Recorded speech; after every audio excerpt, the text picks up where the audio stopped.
Welcome to the Q Factor. I am your host, Shavon. Here at the Q Factor, we are learning to do things God's way. Thank you for joining it. Thank you for joining us and sharing your time with us as we learn the principles God has given us to protect us and keep us from going through heartaches and stop chasing fool's gold. So, we are here today. We're doing a series in this book, My Testimony by Miss Aculia Todd. Today we are on the chapter, the name of the chapter is Frustration. As you can tell, I'm a bit tongue-tied, so I may be a little frustrated too. But we have here Miss Aculia Todd. Good evening, audience. And she's going to help us learn principles to keep us from being frustrated as we go through this journey, this dating journey, or this self-awareness journey. Ms. Todd, you doing okay today? It's been a good day. Good. In reading the chapter about frustration, it starts off by saying, looking back to discover the lessons, to see why you were where you were. Okay, so can you tell us why we need to look back, and once we have that information, what are we to do with it? So one thing about looking back, it tells us individually as we reflect on our relationship, where did we go wrong? What approach can we try differently so that we aren't repeating those relationship mistakes? Mm-hmm. And then where are we out of line with God's decrees? Where is God saying you made an error and that cost you something in your relationship? Wow. So, ladies, I guess I'll give you homework early. And that would be to look back on your relationships and discover the lessons that were there, and see why you were out of line with God, and pray about it and move forward. And I want to just share this too. I don't know if you get to this, but one thing in my reflection, I saw where I accepted disrespectful behavior from my mate. So another thing is it can show you where you are accepting unrighteous treatment that you shouldn't be, and then God comes into your life and shores you up, gives you self-love, so you won't take that disrespectful, dishonorable treatment in the next relationship too. Amen. Well, that's a good segue into my next question. We're going to talk about Mr. Charles again. I read and I titled this "The Disrespect." You talk about like a trip to Houston. You made a trip to Florida, but then there were certain things that were disrespectful, like when you tried to do a kind gesture by putting a Snicker bar in his backpack, so if he got hungry, he would have something.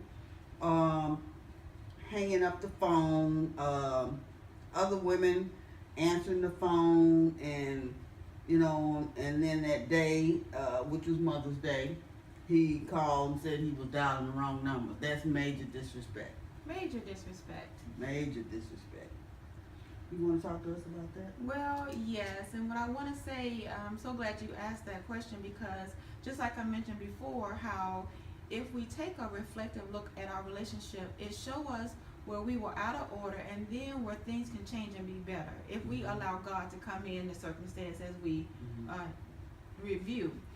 So with that, God pointed out those disrespectful things. He helped me to reflect on that, and really ask myself, why would I let myself be treated so poorly? Putting a sneaker in his backpack, he said, what has this bee done now? That's what he said. That was disrespectful. That was disrespectful. Because you were doing something to help him. I thought so. But, and then too, even me calling him at work, and then he was busy, instead of saying hold on, he just hang up the phone. Or like the other things you mentioned, being treated that way, but still staying in the relationship. So Yeah, so I guess that was my next question. Um, you talk about staying in the relationship, and then you mentioned, like, I guess from a previous marriage, that you had just kind of become numb to dysfunction. yes, I was very accustomed to dysfunction. I was accustomed to verbal abuse. My father was verbally abusive. So it was something I had just accepted and settled into. Mm-hmm. And so I love the reflective look because what God showed me was wrong. He helped me to start loving myself. Amen. And that's where it really, ladies, make a difference and not accept detrimental and dishonorable treatment is in loving ourselves. Mm-hmm. And because there was a fear of losing him. So I accepted that dishonorable treatment, that disrespectful treatment. Didn't want to be by myself. Didn't love myself enough. Didn't know how to hold him accountable. Because So you the prize. I'm the prize, Right. exactly. But at the time, if I don't know that myself, how can someone else know it? Absolutely. Yeah. Yeah. So God did a work in me so that I realized the child I am in him, the good person that I am. I had to see that for myself. When your daddy tells you you'll never amount to anything, you never can do anything right, you have some stigmas about yourself, Right. some negative connotations. So God replaced all of my daddy's words with his words, fearfully and wonderfully made. You're my daughter. I love you. I made you perfect. Then I started with God. That's why I keep mentioning that. Mm-hmm. It wasn't therapy. It wasn't my friends. It wasn't my family. It was the Heavenly Father that came into my life and helped me. He helped my soul.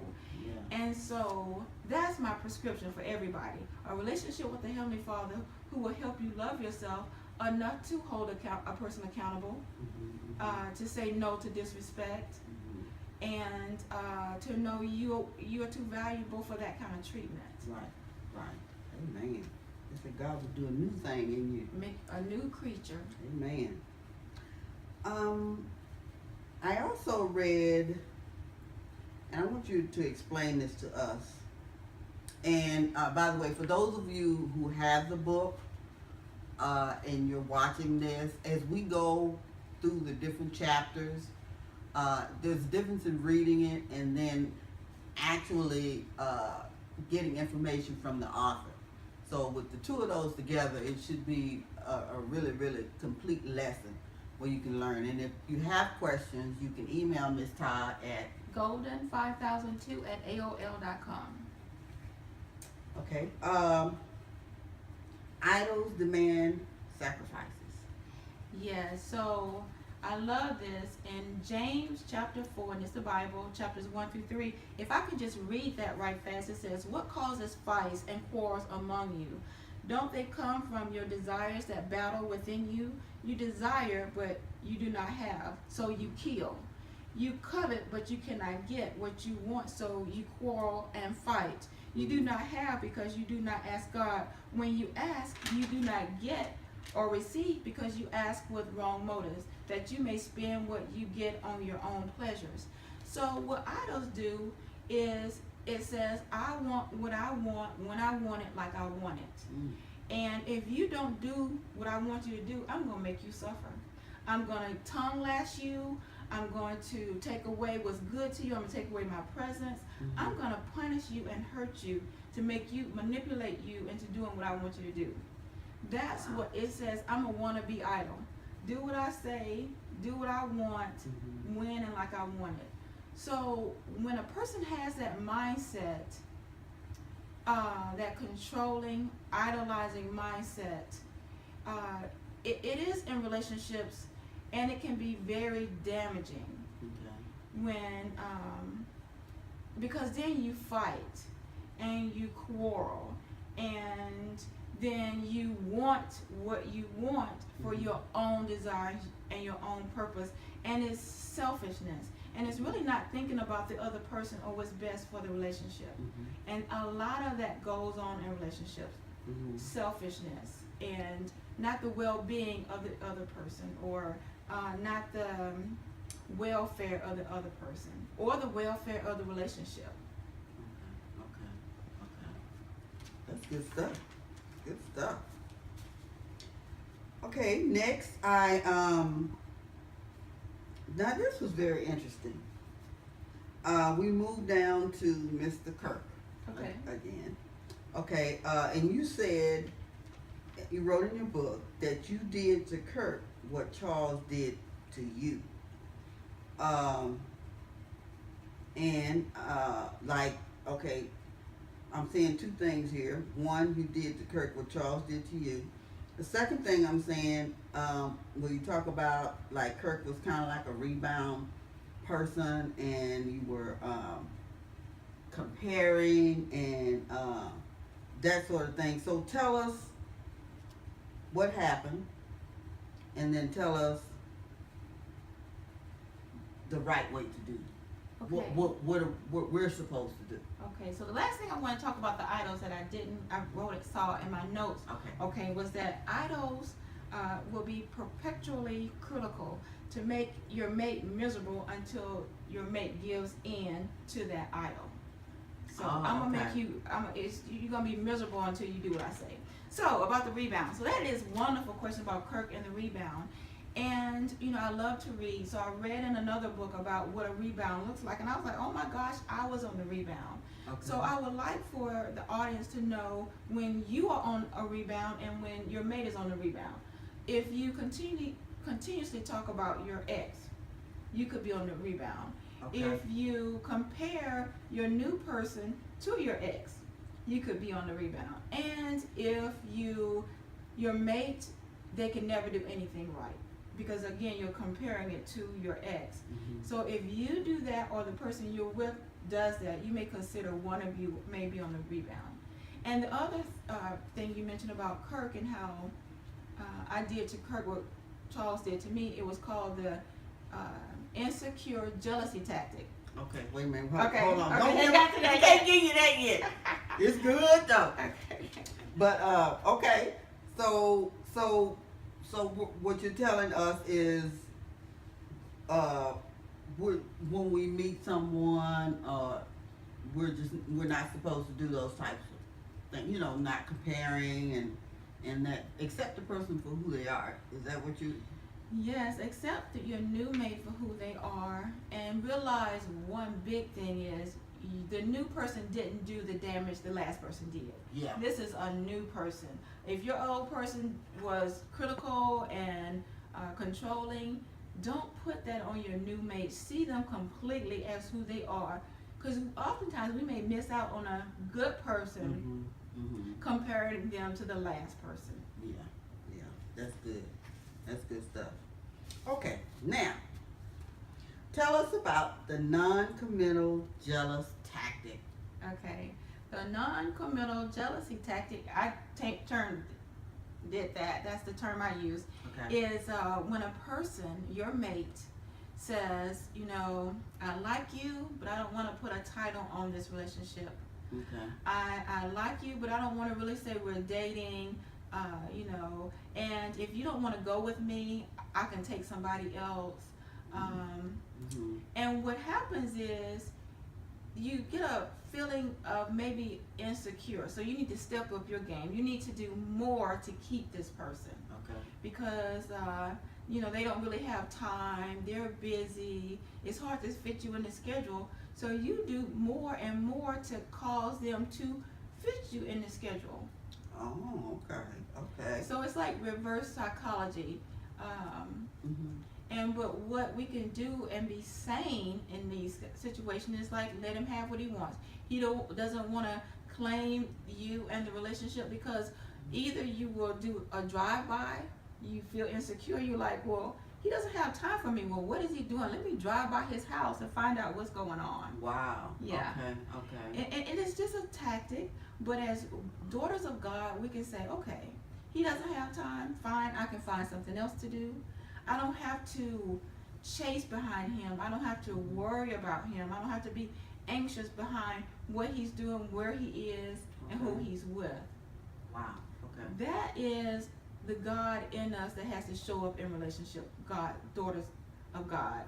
God in us has got to say, you know what? He's not calling me today. He goes without calling me for 3 days, but I'm okay. You know, he says he's busy. Okay, he has something going on. I can do something else myself. I'm not gonna chase. I'm not gonna hound. I'm not gonna pull a drive-by. Okay. Wow. That's good. I told you it was good. Okay. Then we go to talk about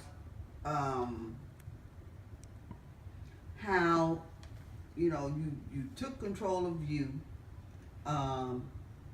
Your life is your responsibility. Okay. How do we do that? And you went through this series of things with the disrespect and all the different things, but there was a point when you said enough is enough. There was a point that I said enough was enough. After, he at the end of the relationship, he would say his phone didn't work. He had invited me out for Christmas to spend Christmas with his family, and that morning he didn't call. I don't know if you. That was in it. Yeah, I read It was frustrations. He called and said, I probably want to take you to Christmas with me and my family, and didn't even call that morning. Wow. So enough was enough. I had been beat up by this relationship enough. And so with each person is different. When you are used to dysfunction, it may take a little more. If you aren't, you're like, that's crazy. It may take a little less. But growing up in a dysfunctional family really catapulted me, and that was my comfort zone, was dysfunction. But I love that God, in reading his word, it really started to show me, wait a minute, this is nowhere in the Bible. This is nowhere righteous. This is so contrary to God's teaching in the word. I would really, what shines light on what is not right is knowing what is right. And the examples in the Bible of Boaz and Ruth, of Jacob and Rachel, of Moses and Zipporah, how they worked together as teammates, how they loved each other, how they collaborated. So many examples of the Proverbs 31 woman and her husband who called her blessed. Now, in this relationship, he did not call me blessed. You know what I mean? He did not treat me like I was blessed. Right. So it was out of order. Okay. So when you find out what is right through reading God's holy word, how we are supposed to treat each other in love and kindness and honor, but it starts with, ladies, and your self-love. I can't stress that enough. In a relationship with God, who will, reading his word, relationship with him and loving yourself, that will help things get in order. But it starts with us, because a man can't do anything to us we don't let him do, unless it's forced, of course. Okay. But I mean, disrespect, do we tolerate it? No, absolutely not. So let's not tolerate it. Right. Wow. Okay. So she just told us how, if you're in something that's out of control, that's not right, and ladies, you know if it's right or not, because your inner spirit will let you know what to do. Go to your Bible, talk to God, get on your knees and pray, and develop a relationship with God. Yes, and then even share those biblical relationships with your mate to show him what is righteous treatment. Hey, even if you do it directly or indirectly, if you're in the house with someone and you have a child, you guys can read those lessons out loud so that the mate even hears it. He doesn't even have to be in the discussion, but he's hearing it inadvertently through you guys talking about it. Now that's good. That's good stuff. All right. All right. And then you talk about you teach a person how to treat you. Yes. So doing all of these, taking control and saying no, that teaches a person that, look, you can only go so far with me, and that's it. Yeah, so your no is the most powerful protection you have, is to say no. Oh, that's good stuff. Okay. Now this is a good one. What are the signs? Okay, you mentioned in the book about being something to do until someone else come along. So, what are the signs of you being, for us ladies? What signs should we look for so we will know that we're just something to do until somebody else comes along? I would say it's back to that non-committal jealousy, manipulation state where I'm not going to commit to you. I'm not going to say we're in a relationship. What we have is just enough to kind of keep you there, but it's not going forward, and I go missing. I do disrespectful things quite often. Often I don't consider your feelings. So Those are the types of things that we need to look for. yes, and then address. It may not be that you're just something to do. He may not know any better. That's what he's used to. Mhm. But I would definitely say address it and tell him what you would like to see differently, and hold him accountable, and then show him what you would like to be done instead of what he's doing. That's good. And tell us about, now this is a good one, ladies, good lesson.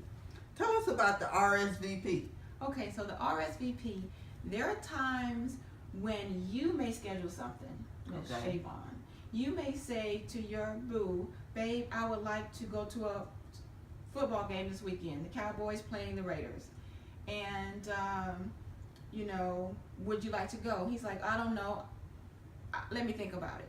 So the game is Saturday, but you hadn't heard from him, and it's time to go to the football game. So that can leave you frustrated, Very. anxious, mad about it, thinking, well, what is he going to do? So instead of waiting until the last minute to find out what your mate is going to do, say, hey, it's Wednesday. Let me know by Friday if you're going to go to the game with me on Sunday. Because if not, I'm going to get somebody else to go. That's ladies taking control of the situation instead of missing out on life because we hadn't heard from our mate. And the other thing is to have him RSVP. He says to you, sweetheart, I think I want to get together this weekend and go to the movies. And he said, I think I want to go out this weekend and take you to the movies. Well, Friday comes by, you don't hear from him.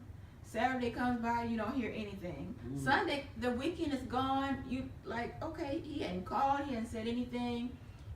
I done missed out on life. I could have been doing something with my girlfriends. Okay. I've been waiting on this phone call. He said he may want to do. Realize first, he said he might want to go out. He didn't actually make plans.